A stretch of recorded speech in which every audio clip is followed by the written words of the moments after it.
What's up, YouTube? It's your boy Namir back here with another video, and we made it to WrestleMania. Done with night one, and let's say it was a interesting night. I would say, um, I I was I was excited because I was like really looking forward to the matches, even though like the builds haven't been the best, but I really had faith in the matches and everything that was gonna happen, which you've seen in my predictions if you watched the last video.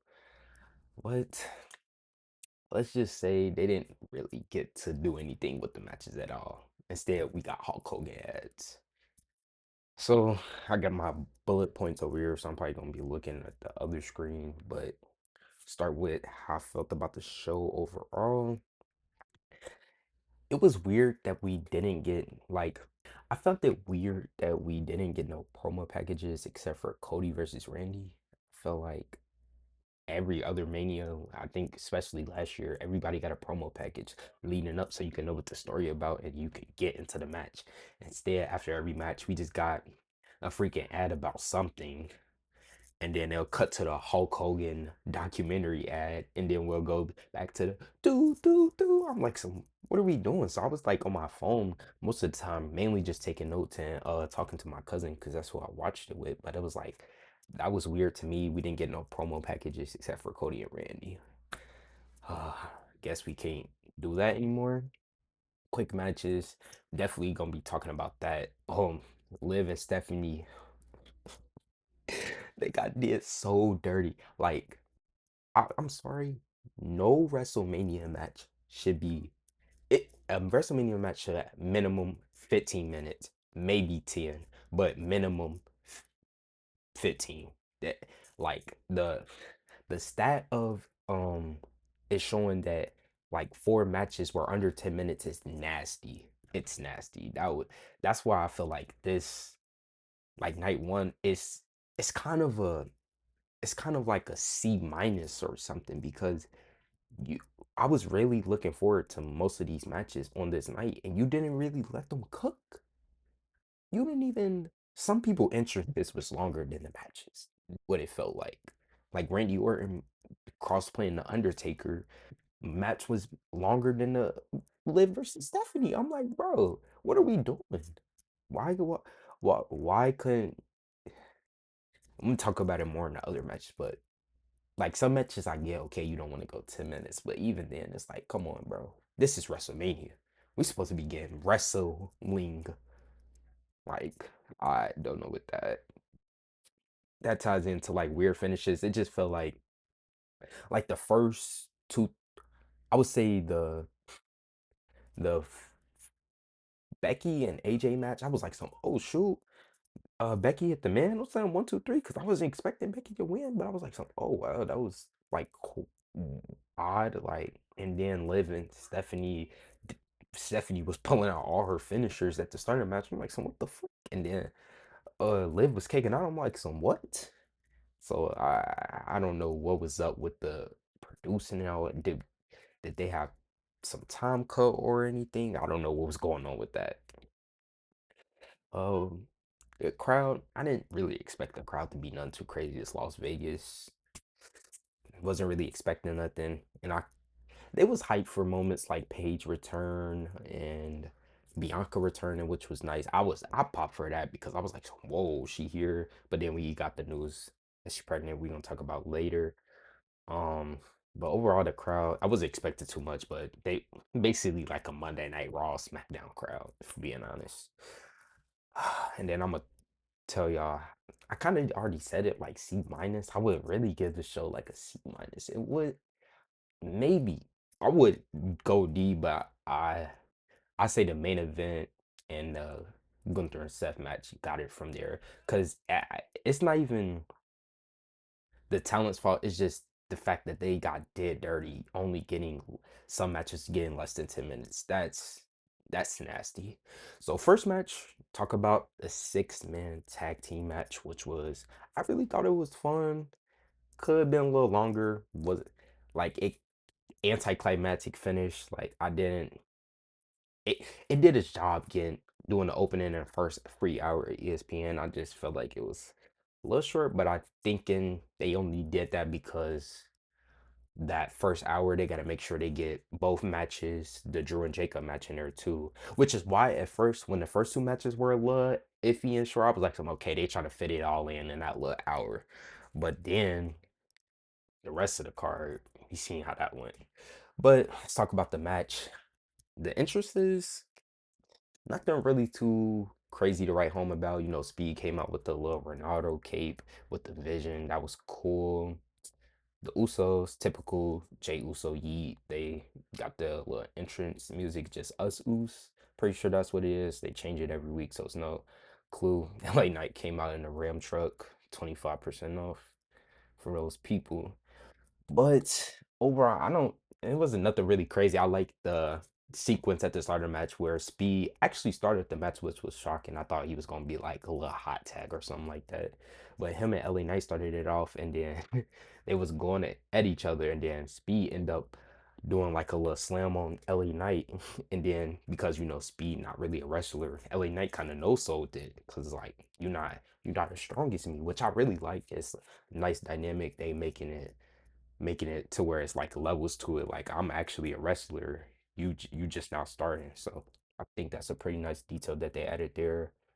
And that was basically like Speed offense against everybody. It's like he'll do the move. It looked good. Like he looked it good. But the wrestlers would know something because it's like that shit that I ain't gonna cuss, but it's that stuff we but um what else? Yeah, it's like nothing really too crazy in the match. You know, Austin Theory do his little moves. Logan Paul, Jey Uso did a nice spear. LA Knight, Blood Force Trauma to Austin Theory for the win. Yep, because then the ending sequence of the match is Speed gets pushed into Logan Paul, knocks him off. Austin Theory gets mad at him, like, "What are you doing? You da da da da." And then LA Knight takes advantage and do a BFT. And then, which really saved this match because I, after the match ended, I was like, what the, that's weird. I thought we was getting more because we got Logan Paul and Speed in there. I thought they was gonna do something crazy, which ended up happening by post match. You know, Logan, you messing up my WrestleMania moment. Blah blah blah. Then he start beating up Speed, and you see LA Knight and Jay Uso in the background. They just looking like, should we help him? Da da da. And it looked like Logan Paul's finna put Speed through the table. I was like, nah, ain't no way he finna go through the table. But then LA Knight and the Usos start beating up Logan Paul, and they end up reversing it to where Speed jumps onto Logan Paul, which was crazy. And the a frog splash? I wouldn't say it's kind of like a frog splash, but I would say more like a splash, which he did through the table, which was really nice and clean. He landed right in the center, which was crazy. So I think that was a good spot. Match wasn't really nothing to hit home about. I felt like it was a nice little opener. Could have went a little longer, like give it like 2, 3, 4, 5 minutes, but pretty solid. I guess I'm gonna rate the stuff based on grade. I would give like a C plus. I didn't have too much expectations for this. That spit was crazy. All right, next match. Drew versus Jacob. This match. Let's talk about the entrance. Um, I like their entrances. Jacob Fatu, he had the like tribal people. I don't want to misconcept what it was, but those tribal people, I like his entrance. Jacob entrance music is hard and all of that. I like his like vest and it had the like werewolf mask on the back. His entrance was nice. Drew's was crazy too. He brought back the sword and then it's basically like him cutting himself out and coming out. That was nice. Both entrances were cool. Nice little WrestleManias entrance, of course. But the match it didn't feel unsanctioned based on like what it was getting hyped on about. Like I've seen an unsanctioned match with Kevin versus Sammy, but I didn't really get to watch it because I was at work watching it and I had to work and do it at the same time. But this didn't feel like nothing crazy. This felt like a Extreme Rules match on like Monday Night Raw or like a street fight match on Monday Night Raw. It wasn't nothing too crazy. We didn't get no blood, which was I felt like we was gonna get because we got blood on the SmackDown, which was interesting. in my notes, I've said Drew should have used the sword. I mean, it would have been cool if he would have did like an attempt trying to slice him. Hey, that would have been crazy. Or what if he would have cut one of his dreads with the sword? Shit, let me cook. Let me get in the let me get in the booth. But Drew did his infamous tweeting during the match at WrestleMania. We're on the trilogy. I don't know if we're gonna keep on going every Mania or is this the final one, but I felt like it was funny. You got the iconic Drew WrestleMania tweet. This time it's a video because the first year is just a tweet. Last year was just a photo, and this now is a video, which is nice. I wonder what you gonna do next year. Next year, you could probably do like a live stream. He live streaming, beating somebody up. That'd be actually cool. Uh, we had the crazy. I feel like probably the best spot was where they had set up a table outside early in the match, and it was kind of like getting framed on the camera, so you could kind of forget about it, which I did. And then Jacob was, I think he was going for like a splash or like a moonsault or something like that, and then Drew just pushed him off of there, and Jacob kind of did like a whisper in the wind into it, which was crazy. They used the toolbox. They played into the fact that Drew scared of the toolbox from the great Hell in a Cell match with CM Punk to end their amazing feud. Um, what was really else about this? Jacob did his beautiful moonsault through the table to get the win. I think he did it one time and Drew kicked out the first time, which was interesting. But I like there wasn't really nothing too crazy in this match. It felt pretty tame. I kind of was wanting more. And I think pretty sure this match went because I had the screenshot of how long every match went. I'm pretty sure this match went 14 minutes. I mean, it could have got a little more time, but they didn't really do too much. So it's not like I'm really moved by it, which is crazy. And the Vision match only got 7 minutes, which is crazy. I don't think they're including entrances, of course, but yeah. All right, on to the next match, the Fatal Four-Way Tag Team Women's Championship match. I probably just said that weird. With the Bella Twins, Lyra and Bailey, Lash and Nia, and Charlotte and Alexa. Everybody had good entrances. I liked it. Charlotte and Alexa's entrance. I like how I think they were saying like she looked like a mom. I think it was more like a Firefly to represent Bray Wyatt. I like how Alexa gear looked. It looked nice, and Charlotte gear. She was like Alexa was the dark, and then Charlotte was the light, and then they were like Titantrons was like split for like one half is for Alexa, and one half is for Charlotte, which was really nice. I like that detail. Um, you know, Bailey and Lyra just had typical entrance. Everybody doing the woo. So that was nice. The champions didn't come out last, but of course, because we got a return, they was like demolition. They had on freaking masks, masks. They had on mask. Um, Nothing really too crazy to write home about. They was wearing all white. Um, and the Bellas came out. Nikki got the boot on. Says that she's not gonna be able to compete. She tried really hard. I end up seeing on their Twitter that freaking her ankle was like swollen, which was nasty. Hope she get well soon. And then we got the leaked page return. And when I seen that it was like out there that she was signed, I was like, some a thing with me about WWE signing talent as recently, they don't I feel like they don't use them right. They don't. They just hire them just to hire them, and they'll like use them for like a month or two, and then they'll start slowly fading away, and they're just not interested anymore. It's like a kid with a toy. Like they'll play with it for the first few times, and then slowly forget about it. It's like I don't, I don't think this was a necessary return, but I'm happy that she's here. I guess we can get some good matches.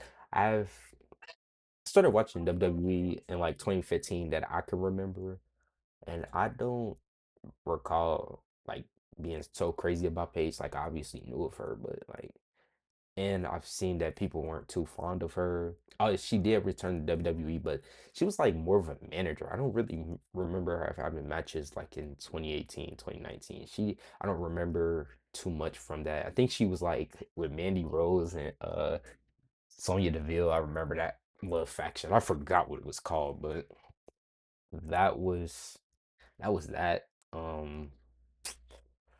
Then people weren't too fond of her at AEW, so I didn't watch the run, but that's what I heard. But I'm not going to judge her based off of that. She was cool in the match, but it was just I really just don't feel like this was necessary because rumors were that freaking Nikki Bella's ankle was in the fate of Io Sky's WrestleMania match, which is nasty. Which was nasty, bro. Cause she should have been on the card. Like you telling me like, yeah, that's my main problem with it. It's like this return, we had this return, but like, come on, we couldn't have Io Oscar on the card. We could have Io versus Julia. Like, what are we doing? I just it's a cool return, but I just like if the backstory behind it is like it's nasty to me. Like I don't like it. Um, the match, I don't really have too much to say about the match. It was like a quick match. Did a couple spots. I think it was this one spot where Lyra did like the little super scene spot where somebody do a crossbody and you roll through and then have them in a fireman's carry. That was a nice little spot that she did. That was kind of like really only no really thing that I remembered about this match. Overall, the winners ended up being the Bellas and Paige with Nikki Bella getting interfering, like attacking Charlotte because we got a PCB reunion with the team that used to be Paige, Charlotte, and Becky. Um, which was weird. I also found that weird. Like, whoa, didn't Paige and Nikki Bella used to beef like in the past, like in on like TV? I don't think in real life, but like on TV. But hey, we moving with it, so I guess. Well, we got the finish where Nikki and the Fury used her crutch to attack Charlotte, and then Paige hit the Rampage to get the win. Seemed pretty emotional about it, which was a nice little feel good moment. Hope the women's tag division is still going to be good and utilized. I don't. Hopefully, it doesn't get nuked. That's what I would say. Hopefully, it doesn't get nuked and turn into the like United States Championship state because the women's United States Championship rough. Hopefully, some of those women can come down to their in an IC championship. We hope we move on from that and we start getting some women getting in the mid card and the tag team division still holds up. So that was my overall thoughts on the match. I give it a C. A C wasn't nothing too crazy. Nice little return. Crowd was super excited about it, and it's pretty much that. Um, Becky versus AJ Lee for the IC championship.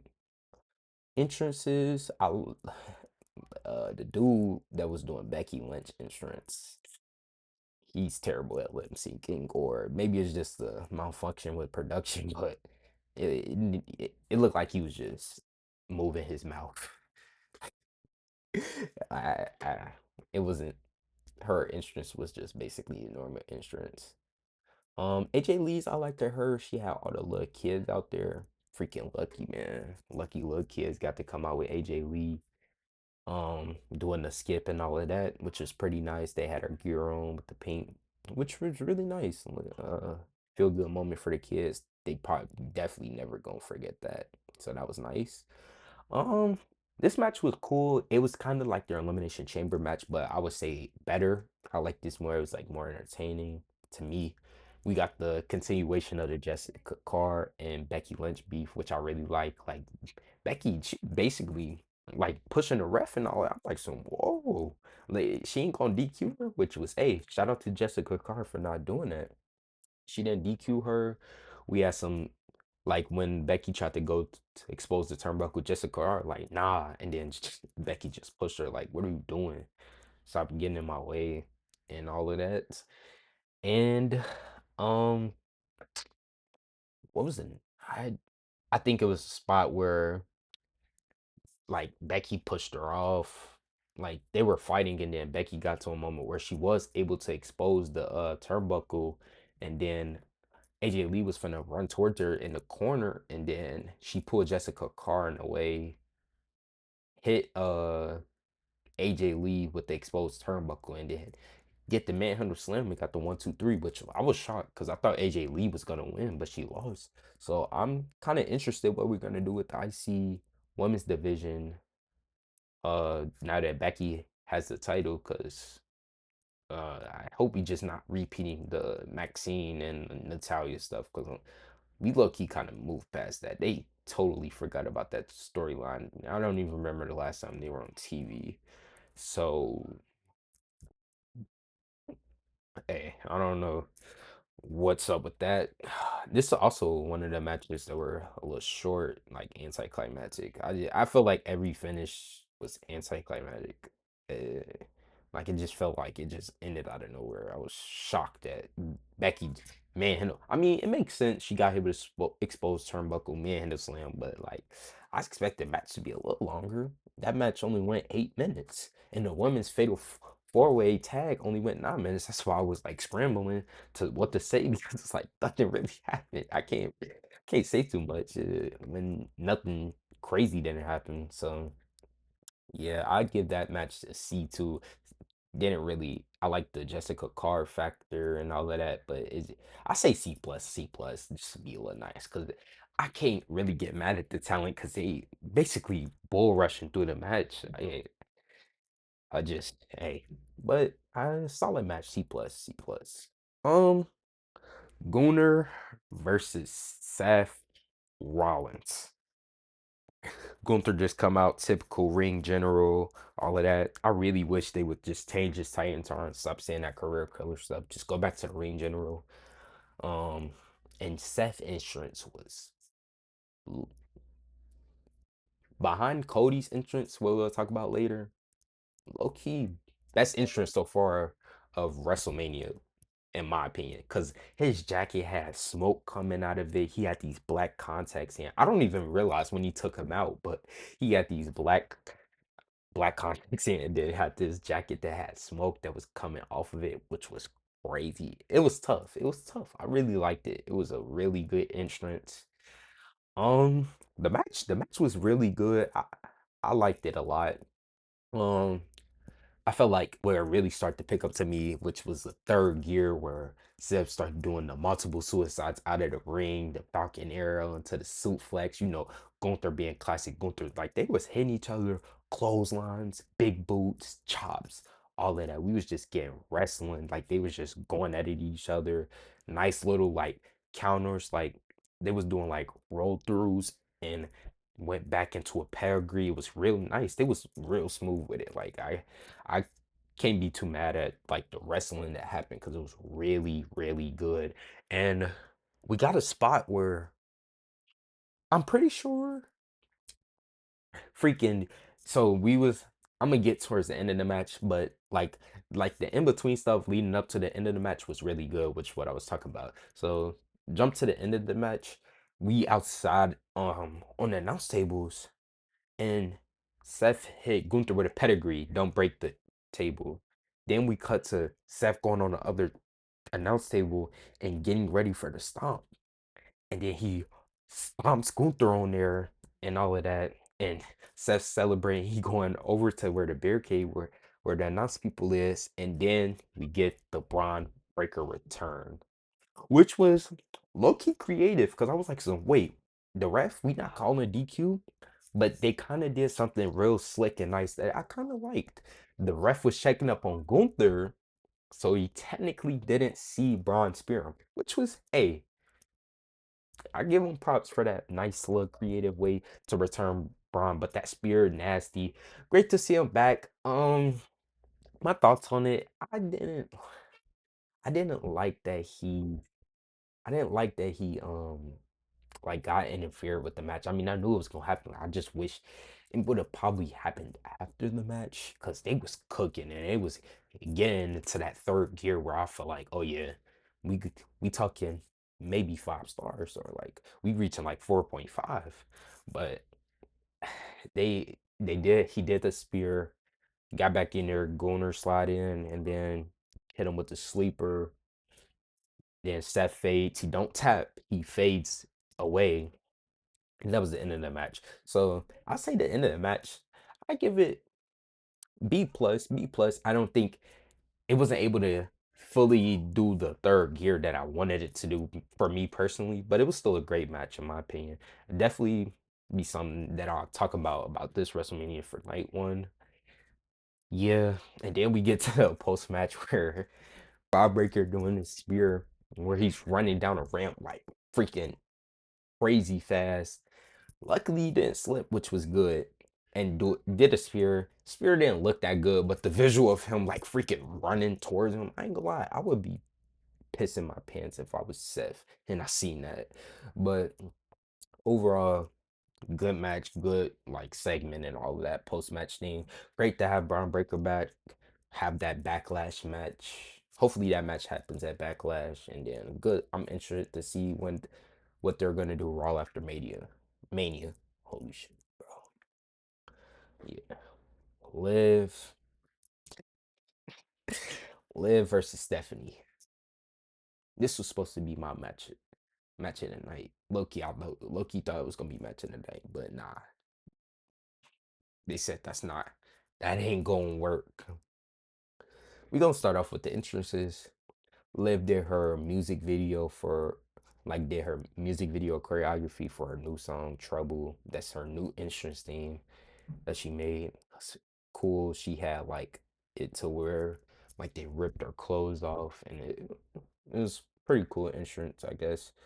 Song not that bad. At first I was like some this low key trash, but it kind of grew on me, so I'm not like too like this is super bad about it anymore, but it's cool. Stephanie entrance, I like the visual of her just walking down with the rose petals coming down with her like long dress, I would say, and then it's just like all over everywhere. It looked really nice. I like that look. That visual was cool.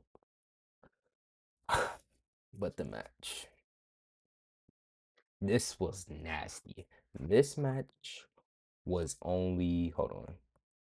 This match was only 7 minutes.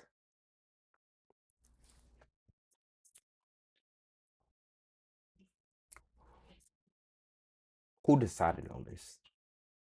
Who said make this 7 minutes? Like seriously, that is nasty. 7 minutes for the women's world heavyweight champion. That's really all I gotta say. Like I can't even blame them, and I can't blame them. I feel bad for both Stephanie and Liv, because Stephanie, this is her first WrestleMania, and this is how she get treated on her first Mania. Her match is only 7 minutes. Like that's so nasty. I feel bad for her. And then Liv, I feel bad for her because it's her first WrestleMania win, and she winning the title and all that. It's supposed to feel good, but like 7 minutes, nobody's not gonna talk about this. Like that's nasty. Like that's so nasty for the females. Like that's that's not it in my opinion. Like the match was basically them just hitting their signature moves. Like Stephanie did her one move where it was kind of like her new finisher, where it's kind of like she put you in a J Driller position, but then she slammed you down into her knees, which I was like, some, whoa, that's going to be the end of the match. But Liv kicked out. I was like, oh, okay. And then she do the SVB. I'm like, some Liv kicked out it again. I'm like, what the fuck? Like, what are we doing? And Liv hit her with a couple of oblivions too. She kicked out, and then we get the Judgment Day getting involved. Roxanne, Raquel. Like it felt very Monday Night Raw-ish. That's what I put in my notes. I said Monday Night Raw finish, because it's like what? I didn't want them to get interfered. I just want a good wrestling match, right? And then they come out and celebrate with her, and then we get like a little tease of Raquel just side eyeing the title, like that should have been me, but we didn't get that at all. I mean, I don't know if she looked at it post match, because I didn't really. After the match was over, I was just disappointed that the match was that short. Like that's so nasty. I hope night two later tonight, which I'm filming this on Sunday. I just hope night two, the matches actually go over 10 minutes. All of the matches. Like that I'm I'm gonna give this like a C. I can't go anything higher than that. I can't fault the women for it either because they just didn't get time. I don't know who made that fucking decision. Terrible decision. But before we started the main event, biggest pop for me, and I feel like the biggest pop of the night, Bianca returns. We had John Cena come out to announce the attendance. Like, don't really know why that's necessary, but announce the attendance, and then Bianca comes out. I'm like, whoa. But then she kind of like wrapped up, stomach not showing, and all of that. And then it was the announcement that she's pregnant. Congratulations to her, Montez. Women's division is gonna be missing her a lot. I'm assume she's gonna be out for like 2 years because she didn't look that pregnant. Like she still had abs, like which is crazy. She pregnant and got abs.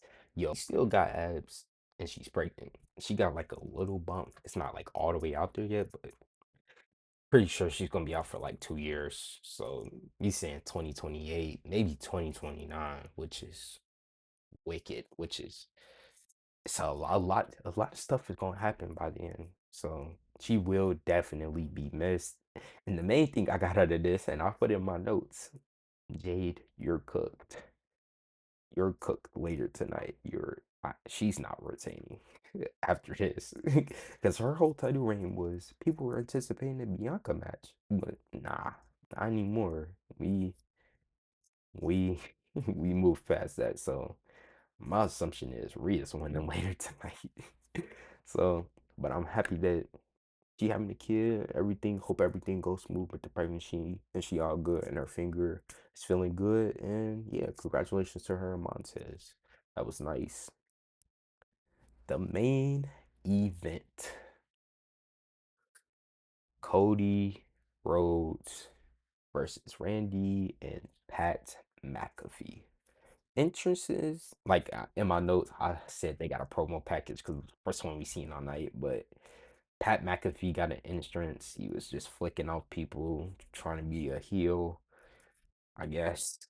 And then Randy did slung at his entrance where he's crossplaying the Undertaker. Eventually get into the ring, he do his pose. Pat McAfee does the pose with him, but he did like the wide Randy Orton pose where his hands all the way out here like this. So that was that. And then Cody entrance. Nice. He had like the multiple displays of moments and versions of him in his career. We had the legacy Cody Rhodes, just starting out. He just had the trunks, no knee pads, and the boots. Hold on. Entrance. He had a lot of like displays of the different versions of him during his career. We had the legacy early Cody Rhodes. Then we had the smoke and mirrors, like undashing Cody Rhodes and the like mustache Cody Rhodes. Then we had Stardust Cody Rhodes, and then they showed us current day American Nightmare Cody Rhodes, where he came out with his out of the Cody Vader and the iconic like Iron Man mask, and he had like gold on. I like this gear. He had like white, black, and gold on. It's really nice, sparkly, and everything. So his entrance was really good. On to the match. They was announcing them, and then it started with Pat sneaking him with the mic, Randy and him jumping him. Then we cut to them going out. Cody start fighting back, actually starting to get in the upper hand. Hit Pat with a crossroads, and then he gets him out to the announce table, and then Jelly Roll just spawns out of nowhere and start and puts him through the table, which gets Pat McAfee out of the match for now. And once he's out, we start the actual match because the bell didn't end up ringing for all of that stuff that was happening with Cody, Randy, and Pat, like them fighting. So after that, we get to the match, which was like a very slow paced match, very slow start, which I can I'm like mixed about it. Like as long as like the second half actually picks up, I feel like those matches always end up turning out great, which this one did to me. I really liked the match, the moments where they were Cody was going after Randy's back and all of that, kind of being a little heelish. It was kind of like their King of the Ring final match last year. Very Cody was being very heelish, uh, getting Randy in his back. Randy doing Randy things, had a beautiful super flex. Like that was it was so clean. I really liked it. You got Randy. I really like the ending. I really remember a lot because like the middle of the match they were just doing some. It was really just their King of the Ring match. I don't know why I just repeat myself, but um, get to the end of the match. So we get, oh yeah, they bled in this match, which was interesting because Randy started bleeding where when Cody hit him with the ring post. I don't know when Cody started bleeding. Really, it's just like his blood just spawned, but Cody starts bleeding and all of that. And then we get to a point where Cody pokes Randy in his eyes. Randy can't see because it's like blood in his face. And he can't see because he just got poked in the eyes. So Charles Robinson ended up bumping into him and then Randy just RKO's him. So the ref's down, but then they both get up and then Randy's about to hit Cody in his nuts, but Cody blocks it and then hits him in his nuts, kind of. He didn't really go all the way up there, but he hit him. And then we go to Cody about to hit a Cody cutter, but nope, RKO. And then Randy's about to go for the pin, but then Pat McAfee comes down as a ref, got the neck brace on. Then we get the 1, 2, but Cody kicks out. So the match is still going. Cody and I mean not Cody, Randy and Pat both are up with each other. They just getting back reunited. Yeah, Randy Orton just RKO him. I was like, whoa. He just RKO'd them. I was hyped because I'm like, so yes, bro, we getting rid of him. And then Cody, Cody, Crossroads. Then we get that 1, 2, 3. Cody wins, which I'm happy about because we don't get this. We no more Pat McAfee. I'm happy about that. No more Pat McAfee. I don't know why people are mad that Cody won. Like I'm so confused why people are mad. Like did we want Pat McAfee here? Like I just don't. I guess they wanted to see Randy win 15, but like got some character development. Cody might be a heel and this might be like a face Randy Orton, but not really because he's still doing heel things. I'm interested to see where this feud goes because it's definitely continuing, and that's also another critique people saying. They said they used the WrestleMania match to build on to something else. I'm pretty sure multiple WrestleMania matches have where feuds have not just ended at WrestleMania, they've continued on to another pay-per-view. So I don't know why people are trying to act like that's something new, but some a weird critique that I've seen people do. But the post match, uh, Cody celebrate and then Randy attack him, and then he hitting him with the title and everything, and then Cody's in the pump position. I'm like, son, yo, we really gonna get it? And then we get Randy actually goes to the corner, sets up the punt kick, and Cody gets punted, which was nasty. He didn't pull none of that. He punted him, which was a picture of Cody's eye swollen. I'm gonna probably showed up on a picture over here, but that was crazy. I was like, dang, and I like how it ended. People said it wasn't necessary. Like I don't know what I I I feel like people were just complaining just to complain. I feel like they was probably just upset how the rest of the card go, but this main event actually kind of I wouldn't say made up for it, but it lessened the blows. But I'm still pretty mad about like how every match time went because the match times for these matches are weird. But I like how the match ended in the post match segment and how WrestleMania night one ended. It was pretty crazy and chaotic, which I like. And I'm pretty excited to see where they go with that feud. Hopefully, it's just Cody and Randy now, no Jelly Roll and Pat McAfee anymore. I have hope, but that hope is very low. I give that match like a B. It's a B for me. felt like it was like the second best, probably B plus, second best match of the night. You could probably swap them and Gunther, really, if you really wanted to. But overall, felt like Mania. It's like Mania night one, like a C plus if I'm being nice. Cause those match times for those females was nasty. We could probably go C minus if I'm being honest. But yeah, that was WrestleMania night one.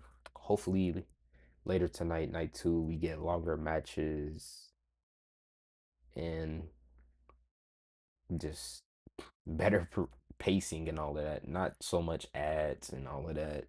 Hopefully it looks nighttime because that's one thing I also put in my WrestleMania thoughts. I felt like some of these matches and some of these like entrances would look better in the nighttime.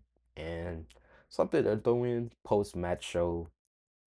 Why was Corey Graves throwing gas? I don't know, but that's where we're gonna end off the video. Make sure you like and subscribe and comment. Let me know what your thoughts was on night one. I'll catch y'all in the next video.